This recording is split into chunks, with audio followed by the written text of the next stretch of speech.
ആരാധകർക്ക് നിരാശ മാത്രം സമ്മാനിച്ചാണ് കേരള ബ്ലാസ്റ്റേഴ്സ് ഈ സീസൺ അവസാനിപ്പിച്ചത്. ഹോം ഗ്രൗണ്ടിലെ തോൽവികളാണ് ബ്ലാസ്റ്റേഴ്സിന് ഇക്കുറി കനത്ത തിരിച്ചടിയായത്.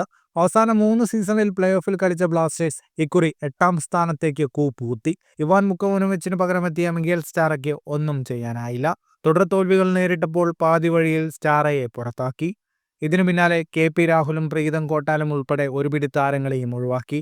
24 മത്സരങ്ങളിൽ 8 ജയം മാത്രം, 11 തോൽവി, 5 സമനില. കൊച്ചിയിലിറങ്ങിയ 12 മത്സരങ്ങളിൽ 5ലും തോറ്റത് പ്ലേ ഓഫിലേക്കുള്ള വഴികൾ അടച്ചു. ബാക്കി മത്സരങ്ങളിൽ 5 ജയവും 2 സമനിലയും. സീസണിൽ ബ്ലാസ്റ്റേഴ്സ് ആകെ 33 ഗോളുകൾ നേടിയപ്പോൾ വഴങ്ങിയത് 37 ഗോളുകൾ.